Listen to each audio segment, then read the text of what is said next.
नमस्कार, मैं शालिनी और आप देख रहे हैं मराठी 9 न्यूज। आइए बढ़ते हैं आज की बड़ी खबर की ओर।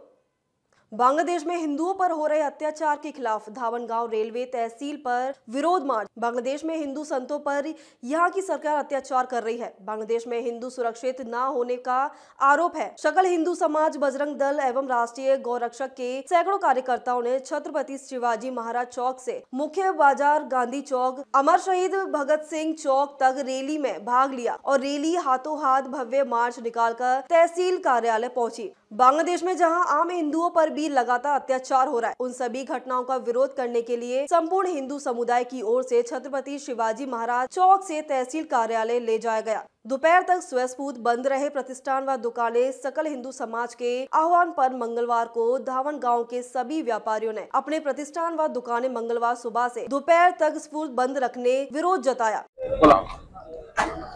आज धामणगाव नगरातील सर्व सकल हिंदू समाजाच्या वतीने हिंदू जन आक्रोश न्याय यात्रेचे आयोजन करण्यात आलेले आहे। त्याचं कारण असं की गेल्या 1.5 ते 2 महिन्यांपासून बांगलादेश सरकारने हिंदूंवर अनन्वित प्रकारचे अत्याचार केले आहे। त्या ठिकाणी महिला, माता, भगिनी यांच्यावरती दररोज रेप होतात, बलात्कार होतात, माणसांवरती अन्याय अत्याचार करून त्यांना मारण्यात येत आहे, त्यांची निर्दोष हत्या करण्यात येत आहे, निर्ममपणे हत्या करण्यात येत आहे।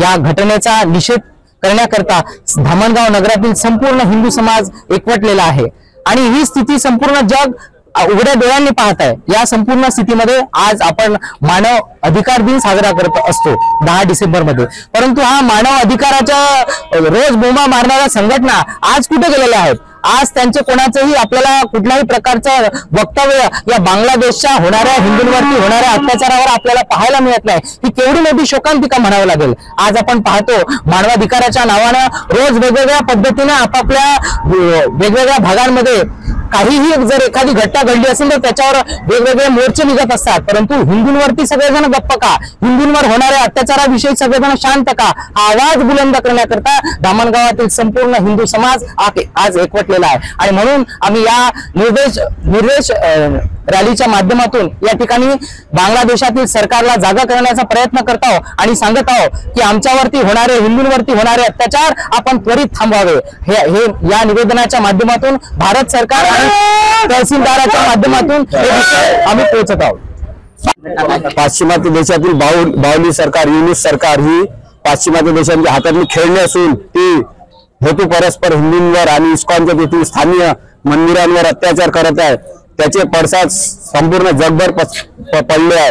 त्या अनुषंगाने भारतात सुद्धा याचा निषेध म्हणून आम्ही ही रॅली हिंदू आक्रोश रॅली काढली आहे आणि या आक्रोश रॅली अंतर्गत आम्ही तहसीलदारांकडे आमचा निषेध नोंदवण्यासाठी निवेदन देणार आहे। सतत बांगलादेशावर मागील जेव्हापासून सत्ता परिवर्तन झालं आहे त्या ठिकाणी सतत बांगलादेशामध्ये हिंदूंवर फार मोठ्या प्रमाणात अत्याचार होत आहे।